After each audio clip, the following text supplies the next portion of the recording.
Hey everyone, Georgetown Soaps here. I am making a double batch of patchouli. Right now I'm mixing in my kaolin clay and my colloidal oatmeal into my oils and butters. I like to get these things mixed in pretty well before I add the lye water or the fragrance. And I have a love-hate relationship with patchouli. When I first started making soap, people in like different soaping groups were like, oh, patchouli is my bestseller, it's my bestseller. So I ordered some not knowing what it was. And I opened it and I smelled it and I thought, these people have got to be out of their minds.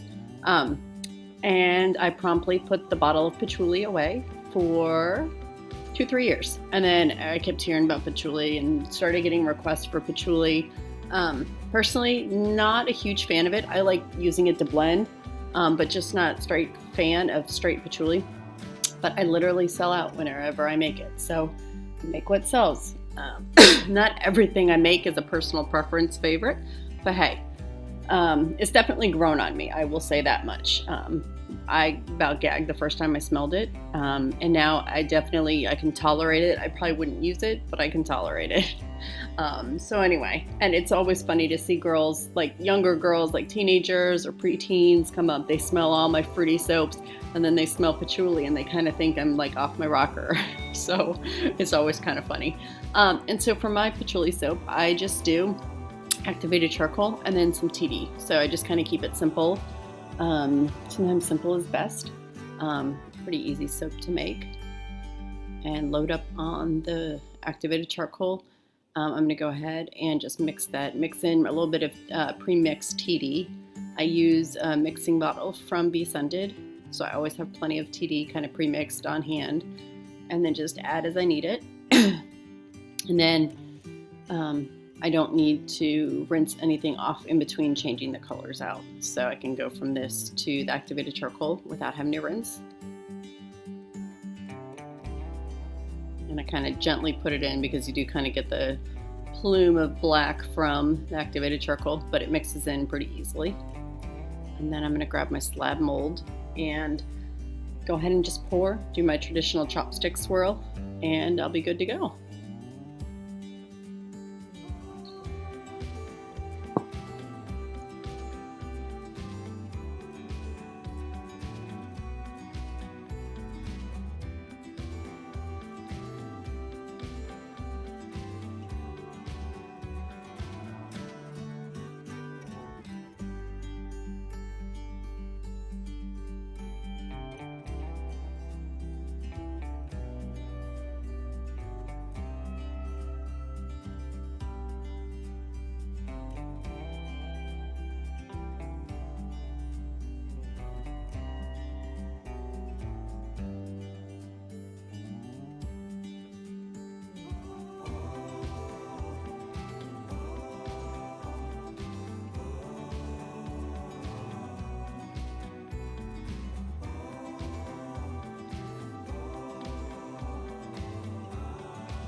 All right, got everything into the mold and let it sit for a day.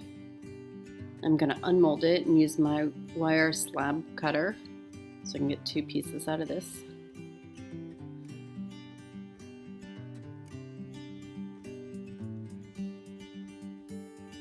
And then I will grab my longer cutter and we'll get to cutting.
And I was really happy with how the swirls turned out. They're all obviously kind of different, but really happy with how this all came out. And people tend to recognize my patchouli bars it shows, even though they've got the label on them. They kind of know what to expect because they all kind of end up looking the same. But anyway, super happy with this soap, and I've got a couple more bars to cut, but thank you so much for watching. Thanks for subscribing, and I'll see you guys on my next video.